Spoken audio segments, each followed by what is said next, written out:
जय श्री राम। आइए आगे सुनते हैं श्रीमद् भागवत महापुराण में चतुर्थ अध्याय राजा का सृष्टि विषयक प्रश्न और सुखदेव जी का कथारंभ।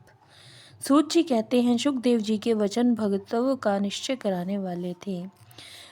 उत्तरानंदन राजा परीक्षित ने उन्हें सुनकर अपनी शुद्ध बुद्धि भगवान श्री कृष्ण के चरणों में अनन्य भाव से समर्पित कर दी। शरीर, पत्नी, पुत्र, महल, पशु, धन, भाई, बंधु और निष्कंटक राज्य में नित्य के अभ्यास के कारण उनकी दृढ़ ममता हो गई थी। एक क्षण में ही उन्होंने उस ममता का त्याग कर दिया। शौनकादि ऋषियों महामनस्वी परीक्षित ने अपनी मृत्यु का निश्चित समय जान लिया था, इसलिए उन्होंने धर्म, अर्थ और काम से संबंध रखने वाले जितने भी कर्म थे उसका संन्यास कर दिया। इसके बाद भगवान श्री कृष्ण में से दृढ़ आत्म भाव को प्राप्त होकर बड़ी श्रद्धा से भगवान श्री कृष्ण की महिमा सुनने के लिए उन्होंने श्री सुखदेव जी से यही प्रश्न किया जिसे आप लोग मुझसे पूछ रहे हैं। परीक्षित ने पूछा, भगवत स्वरूप मुनिवर, आप परम पवित्र और सर्वज्ञ हैं। आपने जो कुछ कहा वह सत्य और उचित है।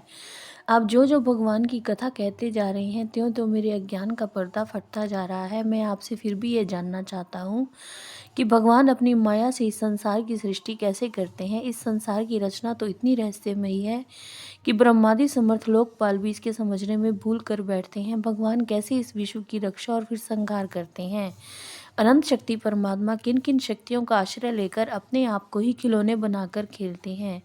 वे बच्चों के बनाए हुए घरौंदों की तरह ब्रह्मांडों को कैसे बनाते हैं और फिर किस प्रकार बात ही बात में मिटा देते हैं। भगवान श्री हरि की लीलाएं बड़ी ही अद्भुत चिंत्य हैं। इनमें संदेह नहीं कि बड़े बड़े विद्वानों के लिए भी उनकी लीला का रहस्य समझना अत्यंत कठिन प्रतीत होता है।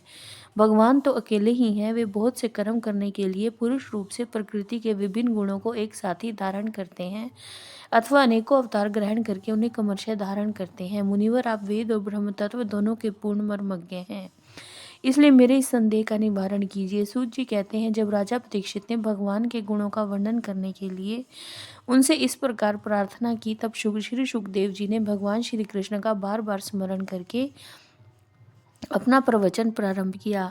श्री सुखदेव जी ने कहा, उन पुरुषोत्तम भगवान के चरण कमलों में मेरे कोटि कोटि प्रणाम हैं, जो संसार की उत्पत्ति, स्थिति और प्रलय की लीला करने के लिए सत्व, रज और तमोगुण रूपी तीन शक्तियों को स्वीकार कर ब्रह्मा, विष्णु और शंकर का रूप धारण करते हैं, जो समस्त चर अचर प्राणियों के हृदय में अंतर्यामी रूप से विराजमान है, जिनका स्वरूप और उसकी उपलब्धि का मार्ग बुद्धि के विषय नहीं है, जो स्वयं अनंत है और जिनकी महिमा भी अनंत है। हम पुनः बार बार उनके चरणों में नमस्कार करते हैं, जो सत्पुरुषों का दुख मिटाकर उन्हें अपने प्रेम का दान करते हैं, दुष्टों की संसारिक बढ़ती रोक कर उन्हें मुक्ति देते हैं, और जो लोग परमहंस आश्रम में स्थित हैं उन्हें उनकी भी अभिष्ट वस्तु का दान करते हैं, क्योंकि चर अचर समस्त प्राणी उन्हीं की मूर्ति हैं, इसलिए किसी से भी उनका पक्षपात नहीं है। जय श्री राम।